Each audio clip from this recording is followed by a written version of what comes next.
સમગ્ર ભારત 140 કરોડની જનતા આદરણીય પ્રધાનમંત્રી નરેન્દ્રભાઈ મોદી સાહેબે ઓપરેશન સિંદૂર જે રીતે શરૂ કર્યું છે, આપણા દેશમાં આતંકવાદીઓ આવીને નિર્દોષ લોકોના જે જીવ લીધા હતા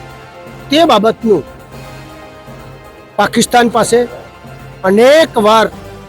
પુરાવા આપવા છતાંય નહીં કરતા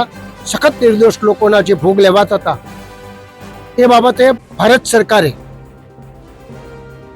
તમે બધા જોયું હશે કે 9 ઠેકાણે જે હુમલા કર્યા એ આતંકવાદીઓના ધ્વજ કર્યા હતા. ના કોઈ સિવિલ કે ના કોઈ લશ્કરીમાં કાંઈ પણ કરવામાં નહોતું આવ્યું, છતાંય એ લોકોએ ભારત ઉપર જે રીતે હુમલા કરવાનું શરૂ કર્યું છે એના જવાબરૂપે ભારત આજે જવાબ આપી રહ્યું છે. એના ભાગરૂપે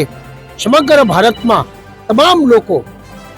એકત્ર થઈને કેવી રીતે મદદરૂપ થઈ શકાય એનું ઉદાહરણ પૂરું પાડવા માટે દરેક લોકો કરી રહ્યા છે. ખાસ કરીને આજે સિદ્ધપુર વિભાગ police, DYSP Shri, PI Shri અને એમનો સ્ટાફ અને આજુબાજુના બધા જ લોકો ભેગા થઈને 100 બોટલથી વધારે આજે અહીંયા આગળ કરવાના છે. તમે ઉત્સાહ જોતા હશો કે અનેક લોકો તૈયાર છે કે ઓપરેશન સિંદૂર માટે શું કરી શકાય એ બાબતના સંકલ્પ સાથે સમગ્ર દેશના લોકો તૈયાર હોય ત્યારે હું લોકોને અપીલ કરું છું, વિનંતી કરું છું કે આવનાર સમયમાં સિદ્ધપુરમાં 1200 બોટલ રક્તદાન માટેની આપણી વ્યવસ્થા સંગ્રહ માટેની છે. આપણી પાસે હાલ 100 બોટલ છે, આજે 100 બોટલ થશે,